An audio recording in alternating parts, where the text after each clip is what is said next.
Everyone, welcome to another mini blog. আমি সুলগ্না তোমাদের কাছে ছোট্ট একটা ব্লগ নিয়ে চলে আসলাম। তোমরা আশা করি সবাই খুব ভালো আছো, আমিও খুব ভালো আছি। সবে সবে পুজোটা গেল, তো পুজোর তো রেশ সবার গায়ে লেগেই আছে। কিন্তু ওই আমার তো বিকেলের দিকে হাতে কিছুটা সময় থাকে, তো সেই সময়টা আমি নিজের জন্য একটু ইউজ করি। কখনো কখনো নিজে একটু এক্সারসাইজ করি শরীরটাকে ভালো রাখার জন্য, কখনো মনটাকে ভালো রাখার জন্য ঘরটাকে সুন্দর করে গুছিয়ে রাখি। তো আজকে না আর একদম এক্সারসাইজ করতে ইচ্ছা করছিল না বিকেলে, তো তার জন্যই ভাবলাম যে একটুখানি ঘরটাকে সুন্দর করে গুছিয়ে রাখি, তাতে দেখবে মনটাও ভালো হয়ে যায়। আর মন ভালো থাকলে শরীরটাও অনেকটা ভালো লাগে। তো আর আমার ছেলে মেয়ে সবাই গেছে ক্যারাটে ক্লাসে, ওর জন্যই হাতে অনেকটা সময় ছিল।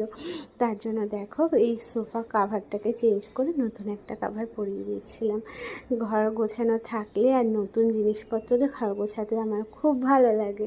তো এদিকে এইগুলো করে নিচ্ছিলাম, কিন্তু জানি আমার দুটো বাচ্চা বড্ড দুরন্ত, ওরা এসে আর ঘরটাকে এত সুন্দর করে গুছিয়ে রাখতে দেবে না। তবুও আমি চাই আমার কাছ থেকে ওরা এই ঘর গোছানো, ঘরটাকে সুন্দর করে সাজানোটা অন্তত শিখুক। এইগুলো দেখতে দেখতেই ওরা বড় হলে এগুলো করবে। আর এদিকে দেখো সোফা সেটের পাশে একটা ছোট্ট ফ্লাওয়ার ভাস আছে, সেখানে সুন্দর করে ওগুলোকে পরিষ্কার করে রাখলাম।